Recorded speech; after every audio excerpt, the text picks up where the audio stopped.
24 exclusive. സംസ്ഥാനത്ത് ഇന്ധനവില വർധനയിൽ നിന്ന് ജനങ്ങൾക്ക് ആശ്വാസം നൽകാൻ ഇന്ധന നികുതിയോ സെസ്സോ കുറയ്ക്കാൻ ആലോചന. വില വർധനവിന്റെ ആഘാതം പഠിക്കാൻ നിയുക്ത മുഖ്യമന്ത്രി വി ഡി സതീശൻ ധനവകുപ്പിന് നിർദ്ദേശം നൽകി. ഉമ്മൻചാണ്ടി സർക്കാരിന്റെ കാലത്തും ഇന്ധനവില കൂട്ടിയപ്പോൾ നികുതി കുറച്ച് ആശ്വാസം നൽകിയിരുന്നു. പാചകവാതകത്തിന് പിന്നാലെ പെട്രോളിനും ഡീസലിനും കൂടി വില വർദ്ധിപ്പിച്ച സാഹചര്യത്തിലാണ് പുതിയ സർക്കാർ ആശ്വാസ നടപടിക്ക് ഒരുങ്ങുന്നത്. പെട്രോൾ ഡീസൽ വില 3 രൂപ വർദ്ധിപ്പിക്കുന്നത് പൊതുവിപണിയിൽ വിലക്കയറ്റത്തിന് കാരണമാകും. ജനജീവിതം ദുസ്സഹമാകുന്ന സാഹചര്യത്തിൽ ഇന്ധന നികുതിയോ സെസ്സോ കുറച്ച് ആശ്വാസം നൽകുന്നതാണ് പരിഗണനയിലുള്ളത്. ഇന്ധനവിലയ്ക്കൊപ്പം സോഷ്യൽ സെക്യൂരിറ്റി സെസ്സായി 2 രൂപയാണ് ഇപ്പോൾ പിരിച്ചെടുക്കുന്നത്. ഇന്ധന വിലക്കയറ്റത്തിന്റെ പ്രത്യാഘാതം വിലയിരുത്താൻ ധനവകുപ്പ് അഡീഷണൽ ചീഫ് സെക്രട്ടറി KR ജ്യോതിലാലിന് നിയുക്ത മുഖ്യമന്ത്രി നിർദ്ദേശം നൽകി. ഉദ്യോഗസ്ഥന്മാരുമായിട്ട് അതിനെക്കുറിച്ച് വിശദമായി ചർച്ച ചെയ്ത് അതിൻ്റെ ഇമ്പാക്റ്റ് എന്താണെന്ന് പരിശോധിച്ചുകൊണ്ടിരിക്കുകയാണ്.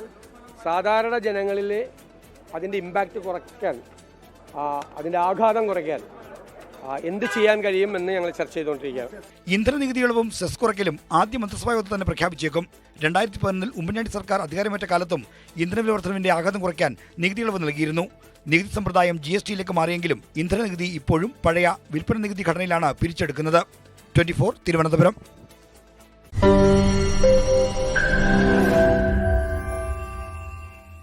ലോകത്തെവിടെയായാലും ഏത് സമയത്തും 24 വാർത്തകളും ഓഗ്മെന്റഡ് റിയാലിറ്റി പാക്കേജുകളും എക്സ്പ്ലെയിനറുകളും വിശദമായി കാണാൻ ഞങ്ങളുടെ YouTube ചാനൽ നിങ്ങൾക്ക് സബ്സ്ക്രൈബ് ചെയ്യാം.